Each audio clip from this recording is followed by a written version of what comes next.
지금 우리는 무엇을 기도하는가라는 제목으로 함께 은혜를 나누고 기도의 제목을 찾기 원합니다. 어제 함께 나눴던 말씀을 잠시 떠올려 보십시오. 어제 말씀 전하신 목사님이 운동 중에 3대 운동이 있다고 하면서 오늘 본문, 어제 본문과 오늘 본문이 영적인 3대 운동이다라고 하는 게 마음에 남았습니다. 이웃사랑과 말씀과 기도다 그랬는데, 이웃사랑과 말씀에 대해서는 어제 나눴고, 특별히 오늘은 기도에 대해서 살펴보려고 합니다. 오늘 본문은 1절부터 예수님께서 제자들에게 기도를 가르치시는 말씀이 나오고 있습니다. 특별히 오늘 기도 이전에 어제 말씀 앞단락에서는 예수님께서 주의 말씀 듣는 것을 강조하셨죠. 자막을 한번 띄워주시면 누가복음 10장 어제 본문 말씀, 어제 말씀 중에 마지막 부분입니다. 39절부터 보시면, 그에게 마리아라 하는 동생이 있어 주의 발치에 앉아 그의 말씀을 듣더니 마르다는 준비하는 일이 많아 마음이 분주한지라. 예수께 나아가 이르되, 주여, 내 동생이 나 혼자 일하게 두는 것을 생각하지 아니하시나이까. 그를 명하사 나를 도와주라 하소서. 주께서 대답하여 이르시되, 마르다야 마르다야, 내가 많은 일로 염려하고 근심하나 몇 가지만 하든지 혹은 한 가지만이라도 족하니라. 마리아는 이 좋은 편을 택하였으니 빼앗기지 아니하리라 하시니라. 여기에서 마르다야 마르다야, 내가 많은 일로 염려하고 근심하나, 마르다가 많은 것을 가지고 주님을 섬기기 위해서 분주하고 염려하고 근심하고 있었던 그 장면을 보시면서, 내가 많은 일로 염려하고 근심하나 몇 가지만 하든지 혹은 한 가지만이라도 족하다라고 하셨던 그 예수님의 마음을 한번 생각해 본다면, 특별히 오늘 본문에서 기도를 가르쳐 달라고 하는 제자들을 향해서 예수님은 무엇을 기도해야 할지, 또 어떻게 기도해야 할지 가르쳐 주고 계신다고 믿습니다. 마르다를 향해서도 분주한 것을 내려놓고 근심과 염려를 내려놓고 말씀에 집중해라 말씀하셨다면, 기도가 무엇인지 가르쳐 주시는 예수님께서는 제자들에게 그 기도에서 집중해야 할 것이 무엇인지, 그러니까 무엇을 기도해야 할 것인지 또는 어떻게 기도해야 할 것인지를 가르쳐 주고 계신다라고 보여지는 것이죠. 오늘 주시는 말씀을 묵상하면서 오늘 우리는 무엇을 기도하는가를 질문해보고 기도의 제목을 찾는 은혜가 있기를 축복합니다. 오늘 말씀은 크게 세 단락으로 나누어서 이해할 수 있습니다. 첫 번째는 1절부터 4절까지 예수님께서 기도를 가르치시는 장면이고요. 두 번째는 5절부터 8절까지 간청하는 친구의 비유를 통한 말씀이고요.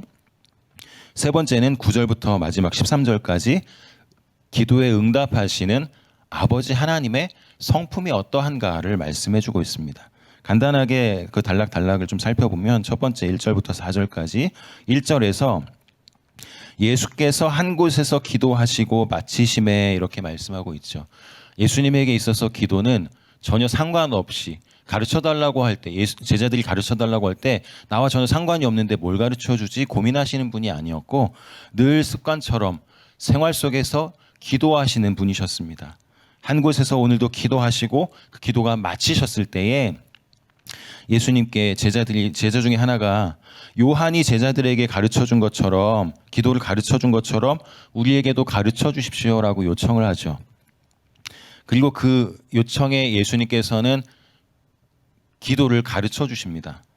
마태복음의 동일한 본문, 병행 본문에는 좀 더 구체적으로 나와 있지만 여기서는 간단하게 좀 나온 것 같습니다. 세 가지로 볼 수 있겠는데, 아버지여, 호칭이죠.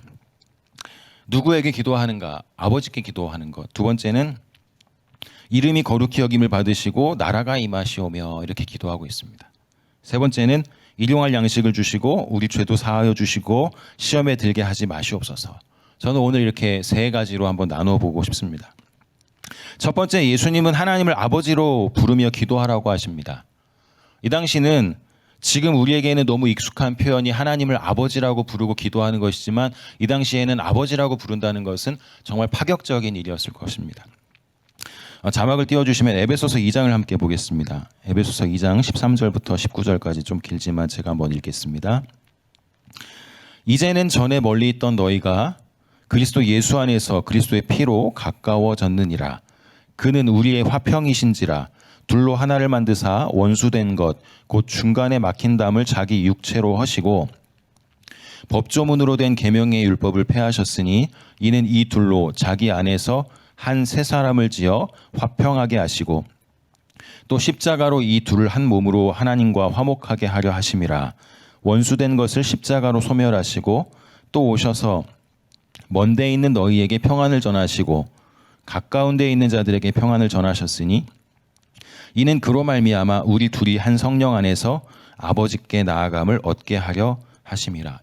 이 본문 그대로 띄워주시고요. 18절 하반절에 보면 우리 둘이 한 성령 안에서 아버지께 나아감을 얻게 하려 하심이라고 말씀하고 있습니다. 자, 지금 우리에게는 익숙한 표현이지만 이 당시 이 사람들에게는 너무 낯설고 파격적이라고 했다면 왜 에베소서를 통해서 이 말씀을 하고 있을까요? 바로 예수 그리스도 자신을 통해서 전혀 가까워질 수 없었던 이방인과 유대인들이 함께 새롭게 지어진 한 몸이 되었고 원수된 것을 예수 그리스도께서 십자가로 소멸하시고 아버지 하나님께 나아갈 수 있게 하셨다라고 하는 이 말씀을 통해서 우리가 확인할 수 있는 것이죠. 하나님을 아버지로 부르며 그분께 기도한다는 것은 제자들뿐만 아니라 현재 우리도 예수 그리스도로 인해서 새로운 존재가 되었다라고 하는 것을 확인시켜 주는 것입니다. 그러니까 예수님 때문에 새롭게 되었고 예수님 때문에 새로운 아들이 되었기 때문에 하나님을 아버지라고 부르며 기도할 수 있게 된 것이죠. 다음 절 19절을 한번 보여주십시오. 19절에 보시면 그러므로 이제부터 너희는 외인도 아니요 나그네도 아니요 오직 성도들과 동일한 시민이요 하나님의 권속이라 말씀하고 있습니다. 이 권속이라는 말이 가족이라는 말입니다. 그러니까 하나님께서 예수 그리스도를 통해서 우리를 서로 가까워질 수 없는, 서로 함께 하나 될 수 없는 존재들을 예수 그리스도로 말미암아 한 가족이 되게 하셨고 한 아버지 하나님을 섬기는 존재가 되게 하셨다라고 말씀해 주고 있는 것이죠. 그러니까 예수님께서는 기도를 가르쳐 주실 때에도 누구에게 기도하라고 했냐면 하나님이라고 하는 것이 아니라 아버지, 예수 그리스도를 통해서 새롭게 새로운 존재로 바뀐 우리 모든 제자들, 성도들이 하나님을 아버지로 부르며 기도할 수 있게 된 것이죠. 성도는 그리스도 예수 안에서 말미암아 새로운 존재가 되었습니다. 네, 말씀 내려주시고요. 따라서 예수님께서 우리에게 가르쳐 주시는 것처럼 하나님 나라 가족이기 때문에 그 다음 하나님의 이름이 거룩히 여김을 받고 하나님의 나라가 임하기를 기도할 수 있는 것입니다. 하나님의 나라, 하나님의 영광, 하나님의 이름의 영광이 드러나고 하나님의 나라가 임하게 해달라고 하는 것은 우리가 하나님의 가족이 되었고 하나님의 자녀가 되었기 때문에 하나님 나라 백성이 되었기 때문에 하나님 나라 백성으로서는 하나님의 영광이 나타나고 하나님의 나라가 임하는 것은 우리가 그 나라 백성으로서 잘 살 수 있게 되는 기본이 되는 것이죠.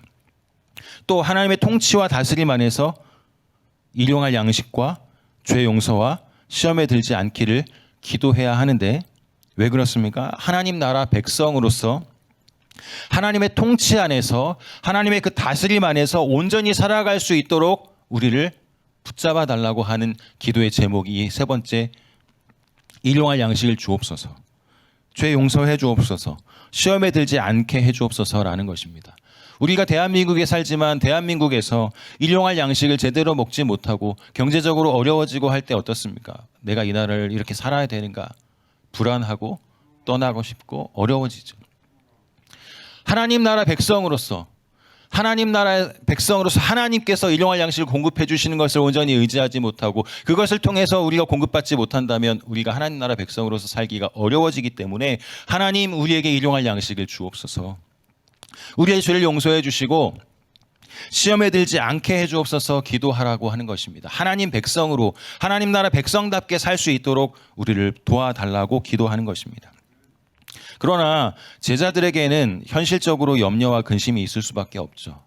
오늘 앞부분에서 이야기한 것처럼 마르다에게 주님을 잘 섬기려고 했지만 주님께 집중하려고 했지만 염려하고 근심이 많아서 분주할 때에 예수님께서 한 가지면 족하다. 우리에게도 현실적으로 염려와 근심이 있을 수밖에 없습니다. 하나님 나라 백성으로 부름받았지만 현실적인 삶이 녹록지 않습니다.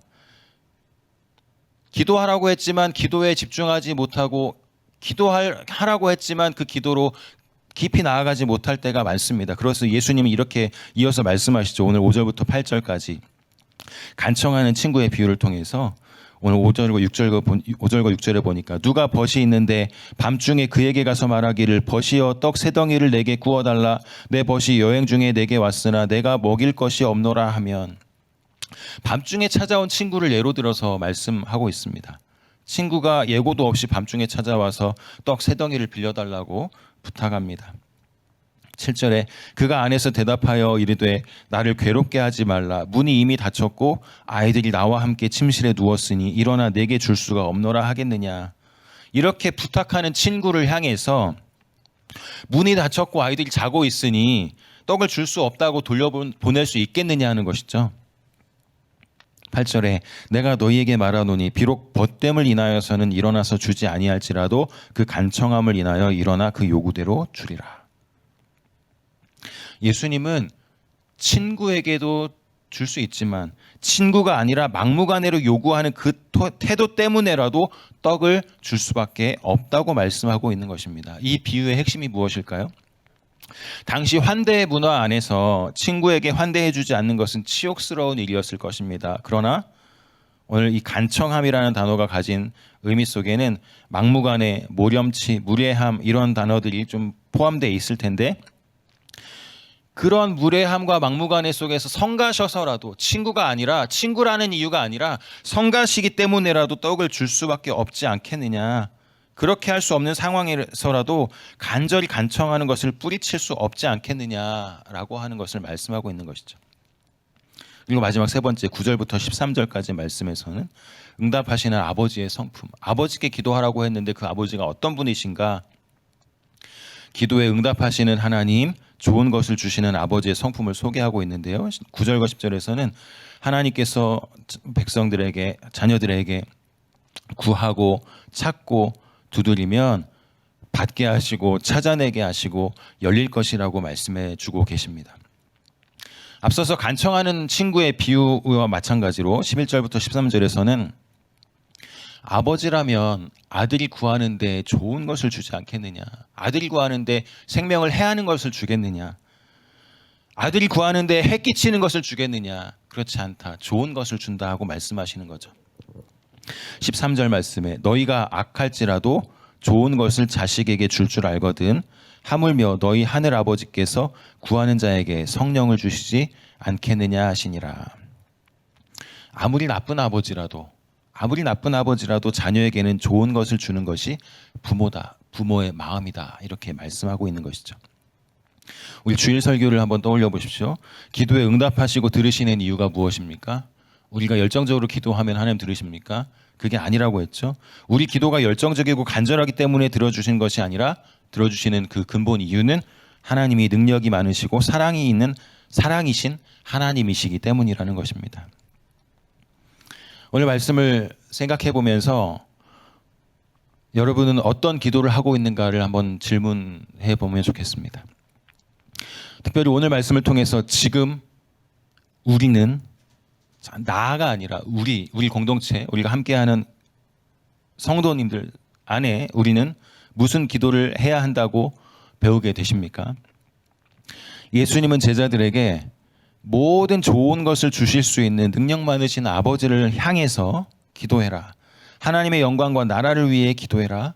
그 나라 백성의 삶을 잘 살아갈 수 있도록 도와달라고 기도하라고 가르치시는 것을 통해서 오늘 우리 예수 그리스도로 인해서 새로운 존재가 된 성도들에게 믿음으로 산다는 것이 때로는 어렵고 염려와 근심이 찾아오고 분주한 일이라 할지라도 가장 좋은 성령을 주시는 아버지께 하나님의 영광과 나라를 위해 하나님 나라 백성의 삶을 잘 살아갈 수 있도록 기도하라고 가르쳐 주신다고 믿습니다.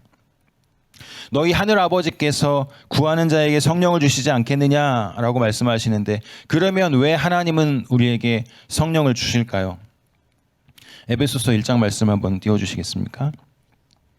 1장 13절에 그 안에서 너희도 진리의 말씀 곧 너희의 구원의 복음을 듣고 그 안에서 또한 믿어 약속의 성령으로 인치심을 받았으니.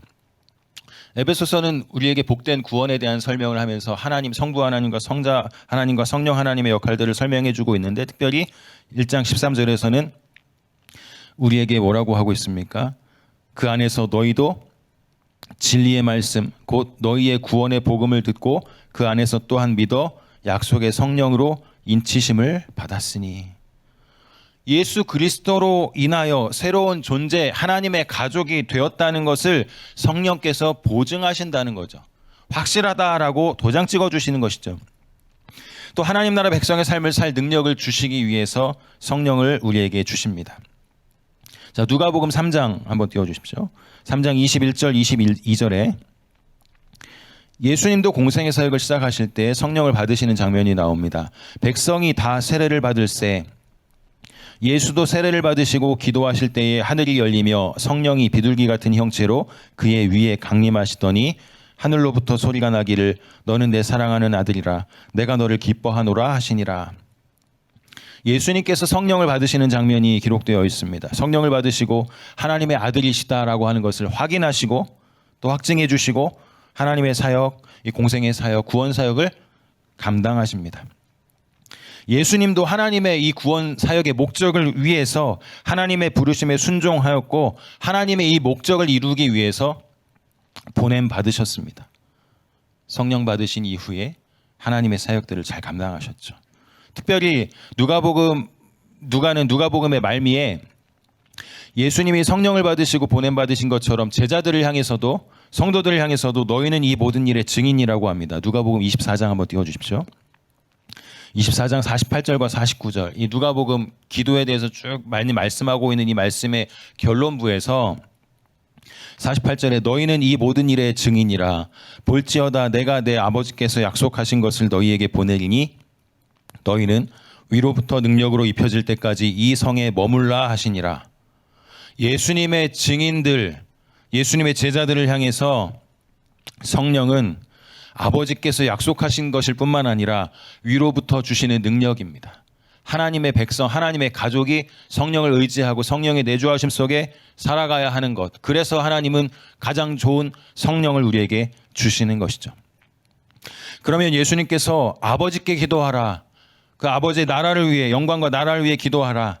하나님 나라 백성의 삶을 잘 살 수 있도록 기도하라. 일용할 양식을 달라고, 죄사함을 달라고, 시험에 들지 않게 해달라고 가르쳐 주신 이유와 기도할 때 아버지가 성령을 주신다고 말씀하시는 이유가, 그러면 근본적인 이유가 무엇이겠습니까? 여전히 우리는 믿음을 지키려고 하지만, 믿음 가운데 살아가려고 하지만 염려와 고난과 아픔과 삶의 지독한 어려움의 해결을 위해서 기도하지 않을 수는 없습니다. 우리의 끼니를 위해서 기도해야 되고, 관계 회복을 위해서 기도해야 되고, 문제 해결을 위해서 기도해야 합니다. 기도하지 않을 수 없습니다. 그러나 지금 증인 공동체로서, 교회 공동체로서 우리의 기도는 그것을 넘어서서 우리를 불러주시고 새로운 존재가 되게 하신 하나님께 하나님의 영광이 드러나는 하나님의 나라가 온전해지도록, 또 하나님 나라의 백성을 우리가 잘 살 수 있도록, 그 나라에서 공급받고 하나님의 백성답게 살아갈 수 있도록 우리의 기도가 변화될 필요가 있는 것입니다. 우리 하늘 아버지는 좋은 선물이 되시는 성령을 우리에게 주셔서, 그리고 우리에게 성령 충만케 하셔서 우리 안에 내주하시고 위로하시고 가르치시고 말씀하시고 기도하시고 능력 주시고 역사하심으로 우리의 삶을 이끌어 가시고, 교회된 우리의 삶을 온전케 하시고, 또 부족함 없이 하나님 백성의 삶을 살게 하시고, 그리스도의 복음의 열매를 맺으며 살아가게 하시는 줄 믿습니다. 그렇다면 오늘 우리의 기도가 하나님께서 이 나라를 향해서, 우리 하나님 나라 백성들을 향해서 어떻게 기도하라고 하시는가, 예수님이 제자들에게 가르쳐 주신 오늘 이 기도가 오늘 우리 공동체에, 우리 증인 공동체, 교회 공동체에 함께 기도하는 기도의 제목이 되기를 축복합니다. 구체적인 그 기도의 제목들은 여기서 더 기도하며 성령께서 우리에게 깨닫게 하시고 가르쳐 주시고 이끌어 주시는 대로 우리가 또 각자의 은사를 따라서 하나님의 공동체를 세워가기 위하여 우리에게 주시는 지혜를 따라서 그 기도의 제목들이 더욱더 구체적으로 바뀌어가게 될 줄 믿습니다. 오늘 이 말씀을 좀 생각하면서, 하나님, 하나님의 영광을 위하여 살아가고 하나님의 영광이 드러나는 믿음의 삶을 살아갈 때 하나님께서 우리에게 주시는 그 입술의 기도를 붙잡고 성령 충만하고 성령의 도우심과 내주하심 속에서 성령의 이끄심을 따라서 하나님이 원하시는 역사들을 이루어갈 수 있도록 우리의 교회 가운데 우리의 삶 가운데 은혜를 주시고 인도해 주옵소서. 이 기도의 제목을 가지고 함께 기도하고 또 가지고 나오신 개인적인 기도 제목을 가지고 기도하다가 돌아가도록 하겠습니다. 기도하겠습니다. 살아계신 하나님 감사합니다. 우리는 부족하고 연약할지라도 하나님께서 우리 안에 찾아오시고